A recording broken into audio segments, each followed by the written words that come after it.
Hey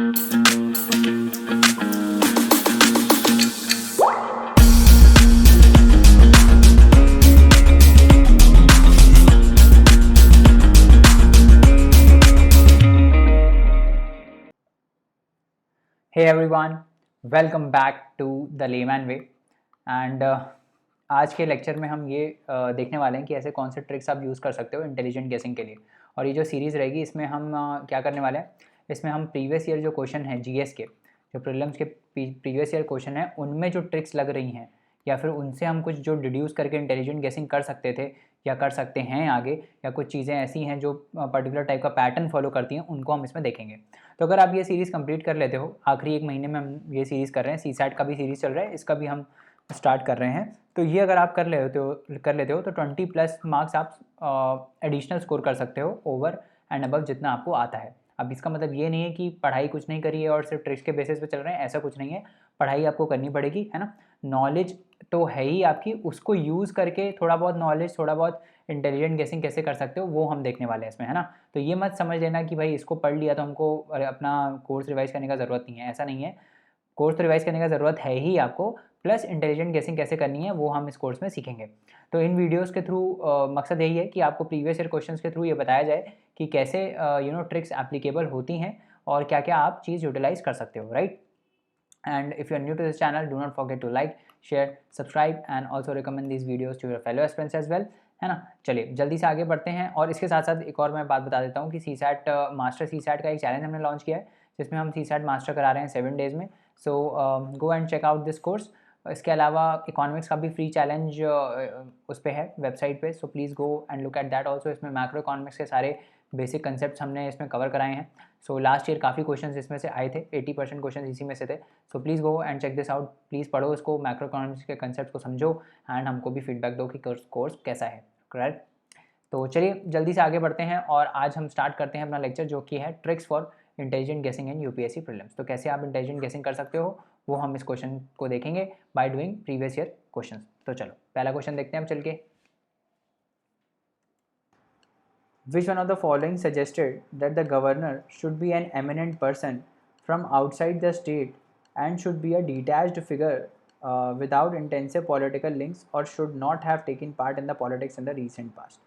ठीक है।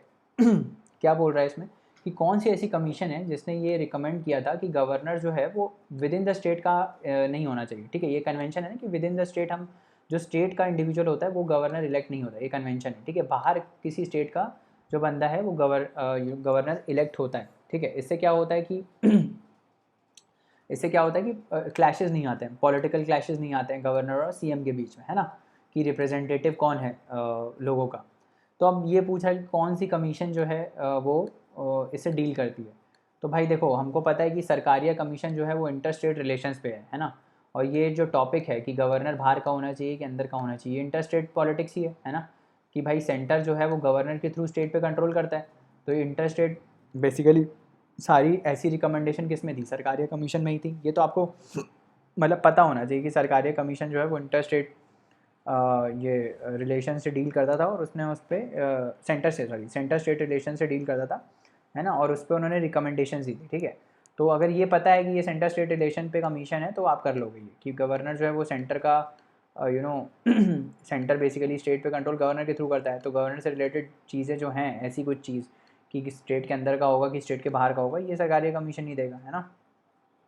तो इसका आंसर हो गया सी, सरकारी commission on centre state relation इसकी कमीशन थी। ठीक है, अगला क्वेश्चन पढ़ते हैं। Which of the following is issued by the registered foreign portfolio investors to overseas investors who want to be a part of Indian stock market without registering themselves directly. अब देखो इसको कैसे कर सकते हैं इसको कैसे कर सकते हैं अगर आपको नहीं मालूम है इसका आंसर क्या है। ठीक है, वैसे तो इकोनॉमी में पढ़ते हैं बट नहीं मालूम है तो कैसे करोगे। क्या बोल रहा है इसमें, क्वेश्चन अच्छे से पढ़ो। क्या बोल रहा है, which of the following is issued by the registered foreign portfolio investors to overseas investors. मतलब मान लो इंडिया के स्टॉक मार्केट में किसी को इन्वेस्ट करना है। ठीक है, तो सेबी में रजिस्टर्ड होते हैं ये कुछ इंस्टीट्यूशनल इन्वेस्टर्स। ठीक है, सेबी रजिस्टर करता है, इसमें पैन लगता है, आधार लगता है, दुनिया भर का लीगैलिटी होता है। ठीक है, तो ये फॉरेन पोर्टफोलियो इन्वेस्टर्स जो होते हैं ये अपने आप को रजिस्टर करते हैं यहाँ पे। ठीक है, अब मान लो यूएस का कोई बंदा है, यूएस का कोई इंडिविजुअल है, उसको इंडिया की स्टॉक मार्केट में इन्वेस्ट करना है। ठीक है, बीएसई में उसको इन्वेस्ट करना है। तो अगर वो सेबी के थ्रू जाएगा तो उसको सब रजिस्ट्रेशन और वो सब करना पड़ेगा, तो उसको स्किप करके वो क्या कर सकता है कि भाई कोई रजिस्टर्ड बंदा है ना उसके पास हो जाए, उससे कांटेक्ट ले, उससे बोले कि भाई तुम मेरे बिहाफ पे शेयर खरीद लो यहाँ से, है ना, और जितना रिटर्न हो वो मेरे को दे देना, और कुछ कमीशन आप अपना काट लेना, जैसे जैसे ये ब्रोकरेज सर्विस काटती हैं वैसे आप काट लेना, ऐसे कर सकता है। तो इस केस में ये एफपीआई जो है, फॉरेन पोर्टफोलियो इन्वेस्टर जो है, इसको कुछ इशू करता है, ठीक है, कोई चीज़ इशू करेगा ना, बोलेगा कि हाँ चलो अब आप मेरे क्लाइंट हो, वो चीज़ क्या होती है वो ये पूछ रहा है, ठीक है। उसमें क्या बोला गया, certificate of deposit, commercial paper, promissory note और पार्टिसिपेटरी नोट। अब इनमें से कौन सा ऑप्शन हो सकता है? अब देखो, फॉरेन जो इन्वेस्टर है उसको इंडिया की स्टॉक मार्केट में पार्टिसिपेट करना है, ठीक है, पार्टिसिपेट करना है, यहाँ लिखा भी होगा कहीं, लिखा है कहीं नहीं लिखा है, चलो मतलब हम इस चीज़ से टू बी, ये लिखा है ना, who wants to be a part of Indian stock market, part मतलब उसको पार्टिसिपेट करना है इंडियन स्टॉक मार्केट में। तो आप मतलब अगर बिल्कुल ही नहीं मालूम तो तुक्का कैसे मारोगे कि भाई कोई ऐसा नोट होगा पार्टिसिपेटरी नोट टाइप की, वो उसको देगा एफपीआई, जो फॉरेन पोर्टफोलियो इन्वेस्टर है वो उसको देगा कि भाई आप पार्टिसिपेट आप कर सकते हो, ऐसा कोई नोट इशू होगा, है ना, तब वो पार्टिसिपेट कर सकता है। तो इसका ऑप्शन क्या हो जाएगा? पार्टिसिपेटरी नोट, ठीक है। पार्टिसिपेटरी नोट ही ऐसा एक नोट होता है जिससे फॉरेन पोर्टफोलियो जो इंडिविजुअल फॉरेन इन्वेस्टर होता है वो इंडियन स्टॉक मार्केट में इन्वेस्ट कर सकता है without going through the registration process. समझ में आ रहा है? तो अगर नहीं मालूम था तो भी थोड़ा ऐसे कॉमन सेंस और लॉजिक लगा के आप ये कर सकते थे कि हाँ भाई पार्टिसिपेटरी नोट हो सकता है, ठीक है। आगे बढ़ते हैं। Which of the following review the Indian independent regulators, which of the following reviews independent regulators in sectors like telecommunication, insurance and electricity, ठीक है। कौन सी इसमें से ऐसी बॉडी है, कौन सी ऐसी मतलब चीज़ें जो है वो रिव्यू करती है इंडिपेंडेंट रेगुलेटर्स को इन सेक्टर्स में, टेलीकम्युनिकेशन, इंश्योरेंस, इलेक्ट्रिसिटी। पॉलिटी का क्वेश्चन है, देखते हैं। Ad hoc committee setup by the parliament, parliamentary department related standing committees, ये तो करती है ना, जो पॉलिटी पर पढ़ा होगा तो पता होगा, डिपार्टमेंट स्क्रूटनाइज करती है, ये रिलेटिंग स्टैंडिंग कमिटी स्क्रूटनाइज करती है इनको, है ना, तो रिव्यू भी करेंगी तभी तो स्क्रूटनाइज कर पाएंगी। फाइनेंस कमीशन, फाइनेंस कमीशन का ऐसा कोई रोल नहीं है ना, फाइनेंस कमीशन ऐसा तो कुछ नहीं करती कि इंडिपेंडेंट रेगुलेटर्स को रिव्यू करती है, तो थर्ड गलत हो गया, थर्ड हम हटा देते हैं, थर्ड अगर गलत हो गया, ठीक है। और उसके बाद क्या है, उसके बाद है फाइनेंशियल सेक्टर अच्छा अब हमको क्या देखना है, हमको टू तो है ही, मतलब है ना, टू तो है ही, और टू तो हमको पता ही है कोई फ़ायदा नहीं हुआ, टू तो है ही। फिफ्थ देखते हैं, नीति आयोग। नीति आयोग करता है क्या ये काम? नीति आयोग कोई रिव्यू करता है? नीति आयोग कोई रिव्यू नहीं करता है, वो सिर्फ पॉलिसी मेकिंग और थिंक टैंक है गवर्नमेंट का, कुछ रिव्यू नहीं करता है वो कि भाई इंडिपेंडेंट रेगुलेटर्स को रिव्यू करता है, ऐसा कुछ भी नहीं है ना। तो फिफ्थ क्या हो गया? फिफ्थ गलत हो गया, फिफ्थ गलत हो गया तो हमारा आंसर क्या आ गया? ए आ गया, है ना, इसका आंसर ए हो गया क्योंकि फिफ्थ तो है नहीं, ठीक है। आगे बढ़ते हैं, सी डी ए, है ना, आगे बढ़ते हैं।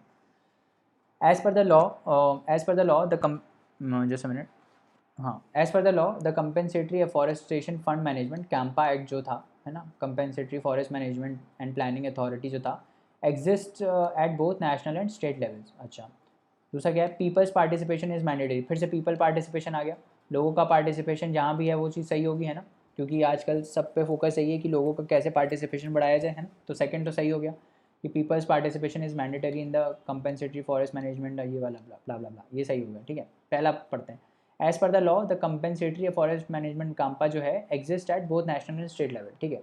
तो ये दोनों नेशनल एंड स्टेट लेवल दोनों पर है ये, है ना, ताकि जो फंड्स हैं, अगर स्टेट के फंड्स हैं तो वो स्टेट वाले के पास जाते हैं, नेशनल वाले फंड नेशनल वाले के पास जाते हैं, है ना, उस टाइप से होता है, ठीक है। तो हमने क्या देखा था, टू गलत हो गया हमारा, है ना, तो ए हो गया इसका आंसर, ठीक है। आगे बढ़ते हैं, चलो नेक्स्ट क्वेश्चन देखते हैं क्या बोल रहा है। India's 5 year plan which of the following statement is are correct. अब देखो 5 ईयर प्लान मालूम है, वो सारा चीज़ मालूम है तो ही कर पाओगे, इसमें कोई तुक्का नहीं लगेगा, समझ में लो, कोई तुक्का नहीं लगेगा इसमें, तो आता है तो करना, नहीं आता तो छोड़ देना, ठीक है। 71 देखते हैं, with reference to Asian infrastructure investment bank consider the following statements. क्या है? AIIB has more than 80 member nations, क्या पता, वो पता नहीं, हो सकता है हो सकता है ना हो। India is the largest share holder in AIIB। सबसे पहले तो ये बताओ कि AIIB का हेडक्वार्टर कहाँ है? AIIB का हेडक्वार्टर कहाँ है? बीजिंग में, है ना, बीजिंग में है। अब कौन सा जो सबसे बड़ा शेयर होल्डर है? इंडिया है, क्या पता, नहीं पता, चलो आगे बढ़ते हैं। AIIB does not have any members from outside Asia, ये तो डेफिनेटली गलत है ना, क्योंकि यूएस भी मेंबर है, हमको पता है एशियन इंफ्रास्ट्रक्चर बैंक का यूएस भी मेंबर है, तो ये तो डेफिनेटली गलत है। थर्ड हम गलत कर देते हैं, थर्ड गलत हुआ तो क्या हुआ, 1 आ गया, 1 आ गया, इसका मतलब इंडिया लार्जेस्ट शेयर होल्डर नहीं है। कौन है लार्जेस्ट शेयर होल्डर, यूएस है कि चाइना है, बताओ कौन है। China is the largest share holding, दूसरे नंबर पे इंडिया है ना। पर यूएस का भी देखो, अब एशियन इंफ्रास्ट्रक्चर है तो एशिया का ही जो बंदा, जो एशिया की जो कंट्री होगी वही सबसे लार्जेस्ट शेयर होल्डर होगी, है ना। तो इसमें चाइना सबसे ज़्यादा बड़ा शेयर होल्डर है और इंडिया सेकंड नंबर पे आता है इसमें, ठीक है। यूएस भी मेंबर है इसका, इंडिया है यूएस है, एक बार देख लेना, कंफर्म कर लेना ये कौन है, दूसरे नंबर पे इंडिया है कि यूएस है। But India is also a major share holder in this AIIB, है ना। और मेंबर्स इसके शायद 86 के आसपास हैं, है ना। तो देख लेना एक बार। बट कुल मिला के बात ये था कि सॉल्व कैसे करोगे, एलिमिनेशन टेक्निक से, कि थर्ड वाला जो ऑप्शन है वो गलत है, थर्ड जैसे गलत हो गया तो A आ गया आपका आंसर। नेक्स्ट क्वेश्चन देखते हैं क्या बोल रहा है। Petroleum and natural gas regulatory board is the first regulatory body setup by the government of India. पहली रेगुलेटरी बॉडी है क्या ये, गलत तो लग रहा है, नहीं होनी चाहिए पहली। दूसरा देख रहे हैं, one of the task of PGNRB is to ensure competitive markets for gas. Obviously gas और पेट्रोलियम नेचुरल गैस किया तो गैस के लिए कॉम्पिटेटिव मार्केट इंश्योर कर सकती है, हो सकता है सही हो। थर्ड क्या है, appeals against the decision of PGNRB go before the appellate tribunals for electricity. ये थोड़ा और डाइसी लग रहा है, इलेक्ट्रिसिटी का ट्रिब्यूनल के पास क्यों जाएगा। अच्छा तो देखो, अब थर्ड है, थर्ड में पता नहीं, है ना। 1 गलत लग रहा है क्योंकि पहली बॉडी बहुत ही प्रोबेबिलिटी बहुत ही कम है कि पहली बॉडी है ये, ठीक है। बट स्टिल मतलब वही है, फिर अब आप क्या करो कि 2 आपको पता है सही है ना, तो A B D। अब थर्ड आपको पता नहीं तो वही है, अब गैस मारना है तो मारो, मतलब मेरे को मारना होता गैस तो मैं इसको गलत कर देता क्योंकि पहली बॉडी तो नहीं है ये PGNRB, जहाँ तक मेरे को पता है ना। बट नहीं है तो छोड़ भी सकते हो, ऐसा बहुत ही ज़्यादा पेपर में, एक्चुअल पेपर में जब आप ये अटैम्प्ट करोगे क्वेश्चन तो छोड़ोगे ही इसको, ठीक है। क्योंकि 2 ऑप्शन में दिक्कत आ रहा है, समझ रहे हो, एक ऑप्शन में होता तो समझ में आता, 2 ऑप्शन में दिक्कत आ रहा है। बट हाँ मतलब अगर आप इतना थोड़ा कॉन्फिडेंट हो कि नहीं है ये गलत कर सकते हो तो फिर B मार दो, ठीक है। इसका आंसर वैसे B है ना। 72 देखते हैं what was the purpose of inter creditor agreement. Inter creditor agreement किस में आया था, सरफाइसी एक्ट में आया था। क्या करता है सरफाइसी एक्ट, और लिक्विडेशन ऑफ एसेट से डील करता है ना सरफाइसी एक्ट अपना। तो उसमें आया था इंटर क्रेडिटर एग्रीमेंट, उस समय जब आया था क्या था कि 50 करोड़ के ऊपर वाली जो भी जो डिफ़ॉल्टर्स हैं उनका हम लिक्विडेशन करेंगे, यही तो था। उनको उनका जो NPA वगैरह हो जाता है उसको हम सही करेंगे, यही था इंटर क्रेडिटर एग्रीमेंट। अब देखते हैं ऐसा कुछ ऑप्शन है क्या इसमें। To lessen the governments of India's preferential burden of fiscal deficit, ऐसा तो कुछ नहीं था, सरफाइजी एक्ट के अंदर आया था ये। To support the infrastructure project, ये भी नहीं है, सरफाइजी एक्ट था। To act as a independent regulator of in the case of application for loans for 50 crore और मोर। अब देखो 50 करोड़ का था उसमें क्वांटिटी, बट रेगुलेटर का नहीं था, उसका लिक्विडेशन का था। To aim at faster resolution of stressed assets of 50 crore और मोर अंडर कंसोलिडेटेड लैंडिंग, ये सही है ना। एसेट का रिजोल्यूशन के लिए था वो, है ना। 73 देखते हैं, the chairman of public sector banks are selected by. Chairman जो है पब्लिक सेक्टर बैंक का कौन सेलेक्ट करता है, bank board, bureau, RBI, union ministry of finance की मैनेजमेंट ऑफ कंसर्न बैंक। अब देखो ये नहीं मालूम है तो कैसे करोगे, रिजर्व बैंक करेगा क्या, नहीं, रिजर्व बैंक मैनेज चेयरमैन को क्यों सेलेक्ट करेगा रिजर्व बैंक, और ना ही मिनिस्ट्री ऑफ फाइनेंस करेगा, दोनों ही नहीं करेगा। या तो मैनेजमेंट ऑफ बोर्ड कर सकता है, बट सिंस ये चेयरमैन बड़ी पोस्ट है ना, ये बोर्ड मेंबर्स की पोस्ट है, तो कौन कर सकता है, बैंक का कोई बोर्ड ब्यूरो होगा जिसमें बोर्ड के मेंबर्स होंगे, वो अपना चेयरमैन डिसाइड करेंगे, वही हो सकता है। तो यही आंसर है इसका, और ये करता भी है। बैंक बोर्ड ब्यूरो बनाया इसीलिए गया था क्या कि PSUs में जो MDs और ये जो ऊपर वाले लेवल वाले लोग हैं चेयरमैन, इनको ये बैंक बोर्ड ब्यूरो सेलेक्ट करता है, ठीक है। और उनके जो गवर्नेंस है उसमें भी थोड़ा थोड़ा सजेशन देता है कि कैसे आप इम्प्रूव कर सकते हो बैंक का फंक्शन, ठीक है। तो वो काम है बैंक बोर्ड ब्यूरो का, उसका आंसर हो गया A। चलिए नेक्स्ट क्वेश्चन देखते हैं। नेक्स्ट क्वेश्चन क्या है, with the reference to communication technologies what is are the difference between LTE long term evolution and VoLTE voice over long term evolution, ठीक है। तो हमको पता है जब जियो नहीं आया था तो LTE मतलब 3G था, है ना। और जब आ गया जब जियो आया था तो VoLTE, उसमें साइन दिखता है ना, V लिखा रहता है ऊपर, तो वो क्या था, वो 4G था, है ना। तो अपना जो LTE है वो 3G है, VoLTE कौन सा है, 4G है। पहला क्या बोल रहा है option, LTE is commonly marketed as 3G, सही है। VoLTE is commonly marketed as advance 3G, नहीं ये तो गलत है, VoLTE तो 4G की तरह मार्केट होता है ना, तो ये गलत हो गया। दूसरा क्या है, L T E is data only technology and VoLTE is voice only technology. Again an extreme statement, but अगर मान लो मैं थोड़ा नेगलेक्ट भी करता हूँ उसको कि एक्सट्रीम है कि नहीं, तो वोल्टी में क्या होता है, वोल्टी में आप नेट भी चला सकते हो, है ना, और कॉल भी रहता है ना, वॉइस इसीलिए तो बोलते हैं उसको, वॉइस भी है और डेटा भी ट्रांसफ़र होता है साथ में, है ना, तो इसी को हम वोल्टी बोलते हैं। तो ये भी गलत हो गई है ना कि ये सिर्फ वॉइस ओनली है, वॉइस नहीं है, डेटा भी है साथ में, डेटा भी ट्रांसफ़र होता है। तो उसका आंसर हो जाएगा डी। ठीक है, आगे बढ़ते हैं। विच one of the following statements is correct about maternity benefit act. ठीक है, अभी रिसेंट अमेंडमेंट हुआ था ना मैटरनिटी बेनिफिट एक्ट में 2017 में, तो क्या प्रोविजंस है, तो उसमें क्या हुआ था, मेजर प्रोविजंस अगर मैं बताऊं तो जो लीव है उसको 12 से 26 वीक्स कर दिया गया था, है ना, मैक्सिमम 26 वीक्स कर दिया था, पहले 12 था, उसको इन्होंने चेंज करके 26 कर दिया था। तो चलो इतना मालूम है, तो पहला स्टेटमेंट देखते हैं। Pregnant women are entitled for 3 months pre delivery and 3 months post delivery, मतलब टोटल 6 महीने, 6 महीने मतलब 24 वीक्स है ना, तो इतना तो नहीं है, 26 वीक्स है ना मैक्सिमम लिमिट, तो पहला हो जाएगा गलत, करेक्ट। अब आगे देखते हैं, पहला हो गया गलत, पहला हमने गलत कर देते हैं, ये वाला गया, ये गया, 2 और 3 में से कोई एक ऑप्शन सही है। ठीक है, तो 2 क्या है, एंटरप्राइजेज विथ क्रैचेज, जहाँ पे जहाँ पे वुमेन जॉब करती हैं वहाँ पे क्रैच होता है ना छोटे बच्चों के लिए, that must allow the mother minimum 6 crash visits daily. अब भाई हो सकता है इतना डिटेल में कोई ना पढ़ता हो कि 6 है कि 4 है कि 3 है ना, मान लो नहीं पढ़ता हो तो थर्ड स्टेटमेंट हम देख लेते हैं। Women with 2 children gate reduced entitlements, क्या बोला है, जिसका दूसरा बच्चा होगा, है ना, उसको रिड्यूस एंटाइटलमेंट्स मिलेंगे, मतलब उसको अलाउंसेस रिड्यूस मिलेंगे।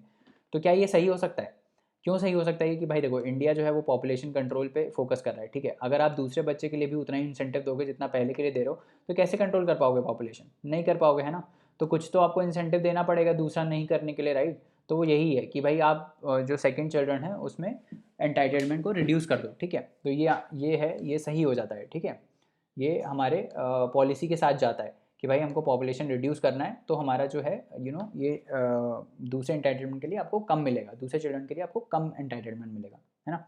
तो क्या हो गया इसका आंसर, सी हो गया। आगे बढ़ते हैं, फिर से लॉजिक से हुआ, ठीक है, वैसे इसका 4 है, ये 6 की जगह जो था वो इट्स 4 विजिट्स अलाउड है उसमें, ठीक है, अगर मालूम है तो ठीक है कर लोगे, नहीं मालूम है तो भी कर सकते हो थर्ड ऑप्शन को देख के। In India extended producer responsibility was introduced as an important feature. अब ये किसका इंपॉर्टेंट फीचर है, ये ई वेस्ट मैनेजमेंट रूल्स का है ना। ई वेस्ट मैनेजमेंट रूल्स में ये है कि जो प्रोड्यूसर फ़ोन बना रहा है, जो मोबाइल बना रहा है, जब वो मोबाइल की लाइफ ख़त्म हो जाएगी तो बाद में वो उसको लेके उसको रिसाइकिल करेगा, है ना, उसको डिस्पोज करेगा अच्छे से। तो ये ई वेस्ट मैनेजमेंट रूल्स का पार्ट है, ठीक है, इन्वायरमेंट में पढ़ते हो आप ये सब। 79 देखते हैं। The economic cost of food grains to the food corporation of India is minimum support price and bonus if any paid to the farmer plus. अभी क्या पूछा है, बहुत सिंपल क्वेश्चन है, ये पूछा है कि जो एफ है ना, जब एफ प्रोक्योर करता है फूड ग्रेन्स तो उसको क्या क्या कॉस्ट आता है, ठीक है, तो एफ जब फार्मर से प्रोक्योर करता है तो क्या होगा, फार्मर को वो पैसा देगा, that is the M S P रहेगा, ठीक है, और कोई अगर बोनस या सब्सिडी सरकार देती होगी तो वो देगा, ठीक है। उसके बाद क्या रहेगा, वहाँ फार्म से, जो फार्मर का फार्म है वहाँ से वो अपने वेयर हाउस तक लेके आएगा, तो उसका ट्रांसपोर्टेशन कॉस्ट लगेगा, है ना, ट्रांसपोर्टेशन कॉस्ट लगेगा। फिर वहाँ वेयर हाउस से वो डिस्ट्रीब्यूट करेगा आगे, तो डिस्ट्रीब्यूशन कॉस्ट भी लगेगा, ठीक है। फिर जब लोडिंग अनलोडिंग चार्जेस भी लगेंगे, जो सामान उठा रहा है और जो लेके आ रहा है उसके भी चार्जेस होते हैं ना, उसके भी पैसे देगा एफ तो वो लोडिंग अनलोडिंग चार्जेस होंगे, ठीक है। तो ये सब टोटल कॉस्ट है, ठीक है। अब हम देख लेते हैं क्या क्या ऑप्शन में। ट्रांसपोर्टेशन कॉस्ट ओनली आ गया, फिर से एक्सट्रीम स्टेटमेंट है, गलत हो गया। सिर्फ ट्रांसपोर्टेशन कॉस्ट तो नहीं, हमने देखा कितना ट्रांसपोर्टेशन है, डिस्ट्रीब्यूशन है, ये सब भी है। इंटरेस्ट कॉस्ट ओनली, ये भी गलत है कि ये भी सिर्फ नहीं होगा, इंटरेस्ट लगेगा बट सिर्फ ये थोड़ी होगा, तो ये भी गलत हो गया। तीसरा क्या है, प्रोक्योरमेंट इंसिडेंटल्स एंड डिस्ट्रीब्यूशन कॉस्ट। अब ये सब जो है ना, ट्रांसपोर्टेशन, लोडिंग अनलोडिंग, इसको हम लोग बोलते हैं प्रोक्योरमेंट इंसिडेंटल्स। प्रोक्योरमेंट करने के लिए आपको कितना खर्चा आ रहा है, ठीक है, दैट इज कॉल्ड प्रोक्योरमेंट इंसिडेंटल्स, तो वो है। प्लस डिस्ट्रीब्यूशन कॉस्ट है, यस डिस्ट्रीब्यूशन कॉस्ट भी है उसमें, है ना, तो सी हो जाता है आंसर सही, ठीक है, और तो ये आंसर हो जाएगा अपना सही, ठीक है। आगे बढ़ते हैं। Which of the following is not, again it is not, कौन सा नहीं है, not a sub index of world bank ease of doing business. अब मान लो आपने ये रिपोर्ट नहीं पढ़ा है, ease of doing business index आपने नहीं पढ़ा है, तो कैसे क्वेश्चन सॉल्व करेंगे। देखो ई किसके बारे में बात कर रहा है, ईज ऑफ डूइंग बिजनेस, मतलब बिजनेस जो है बहुत ईजिली हो पाए, है ना, बिजनेस बहुत ईजिली हो पाए, उसके लिए कोई इंडेक्स होगा वर्ल्ड बैंक का, ठीक है। तो बिजनेस जब आप करना स्टार्ट करते हो तब आपको क्या क्या चाहिए होता है, लैंड चाहिए होता है ना, लैंड चाहिए होता है, लैंड पे जाके आप रजिस्टर करते हो सबसे पहले बिजनेस को, है ना, फिर लैंड खरीदते हो, लैंड के ऊपर मशीनरी, अगर कोई कोई मतलब प्रोडक्ट वाला बिजनेस है तो फैक्ट्री सेटअप करते हो, है ना, फैक्ट्री वगैरह सेटअप करते हो, लाइसेंसेस लेते हो, ये सब करते हो, इनको ईज़ करेंगे तभी बिजनेस ईज़ हो पाएगा। तो हम देखते हैं पहले ऑप्शन में क्या क्या है, हम वो देखते हैं। पहला क्या है, maintenance of law and order, पता नहीं, हो सकता है। दूसरा क्या है, पेइंग टैक्सेस, सही है, पेइंग टैक्सेस अगर ईज़ करेंगे तो हमारा ईज़ ऑफ बिजनेस बढ़ेगा, है ना। कॉर्पोरेशन टैक्स जो देते हैं उसका अगर टैक्स पे करने का जो मेथड है वो अगर बहुत ही सिंप्लीफाइड होगा तो बेनिफिशियल है, यस ये हो सकता है। रजिस्टरिंग प्रॉपर्टी, लैंड को आपको रजिस्टर करना है, प्रॉपर्टी को आपको रजिस्टर करना है, उस पर जज करेगा, कर सकता है। डीलिंग विद कंस्ट्रक्शन परमिट्स, जो कंस्ट्रक्शन आपको करना है, जो आपने लैंड लिया उस पर कंस्ट्रक्शन करना है, कैपिटल बनाना है ना, जो एसेट बनाना है, ठीक है, उसका वो एसेस करेगा कि वो कितना ईजिली कंस्ट्रक्शन परमिट्स मिल पा रहे हैं, ये भी सही है। बट इसमें क्या पूछा है, नॉट, कौन सा नॉट है, law and order. Law and order कुछ बिजनेस से रिलेटेड है क्या, नहीं, लॉ एंड ऑर्डर बिजनेस से डायरेक्टली लिंक्ड नहीं है ना। तो ये प्रोबेबली ऐसा ऑप्शन है कि जो नहीं हो सकता है, राइट, क्योंकि बाकी तीन तो बहुत ही प्रोबेबल लिंक ही हो सकते हैं, राइट। तो पहला ऑप्शन हो गया इसका कि it is not a indicator, ये इंडिकेटर नहीं है लॉ एंड ऑर्डर, ठीक है। आगे बढ़ते हैं। आगे क्या है, in the context of any country which one of the following would be considered as a part of social capital. Social capital क्या है, क्या होता है सोशल कैपिटल, सोशल कैपिटल से आप क्या समझते हो, ठीक है। जैसे इस बार क्वेश्चन आया ना 2020 में, सोशल कॉस्ट ऑफ कार्बन, ऐसे क्वेश्चन बहुत पूछता है, ठीक है। तो सोशल कैपिटल क्या है, सोशल मतलब क्या होता है, समाजवाद, है ना। सोशल, कोई सोशल आदमी होता है तो हम बोलते हैं ना बहुत ही सामाजिक आदमी है। क्या मतलब होता है उसका, सामाजिक आदमी का क्या मतलब होता है कि भाई सोसाइटी में अच्छे से रहता है, मतलब, और दूसरों की हेल्प करता है ना, समझ में आ रहा है। मान लो आप कोई बूढ़ा आदमी जा रहा है तो उसके लिए उसको असिस्ट करेगा, उसको हाथ देगा, है ना, रोड क्रॉस कराने के लिए डोर खोल देगा, यही सब तो होता है सामाजिक आदमी। तो कैपिटल मतलब वही है, ऐसे कितने इंसान होंगे वही, वो कैपिटल है, सोशल कैपिटल है वो। तो देख लेते हैं कौन कौन सा ऑप्शन मैच कर रहा है। The proportion of literates in the population, ऐसा तो कुछ नहीं है, वो तो लिटरेसी रेट हो जाएगा। The stock of buildings infrastructure, वो डायरेक्ट कैपिटल है, वो इकोनॉमिक्स में कैपिटल है, सोशल तो कैपिटल नहीं है। The size of the population in the working age group, unrelated, size of the population working age group social capital कैसे हो जाएगा। The level of mutual trust and harmony in the society, yes this is what is called social capital, कि mutual trust कितना है, harmony कितना है society में, लोग एक दूसरे से कैसे अच्छे से रह रहे हैं ना, दैट इज सोशल कैपिटल, वही तो है सोशल कैपिटल। सोशल से आपको सोसाइटी याद आना चाहिए, ठीक है, तो फिर कर लो। तो आज का लेक्चर इतना ही है ना। अगले लेक्चर में और क्वेश्चंस को हम डिस्कस करेंगे। For more such lectures you can visit our website www.thelaymanway.com, जहाँ पे खूब सारे फ्री कोर्सेज अवेलेबल हैं। आप हमें व्हाट्सएप भी कर सकते हैं 7724886251 पे, अगर आपको कोई क्वेरी है प्रीलिम्स के रिगार्डिंग, मेंस के रिगार्डिंग, या स्ट्रैटेजी कैसे फॉलो करनी चाहिए, क्या फॉलो करनी चाहिए। You can book our session also, जिसमें हम आपको 1 घंटे का मेंटर्ड सेशन देते हैं to guide you towards prelims and mains.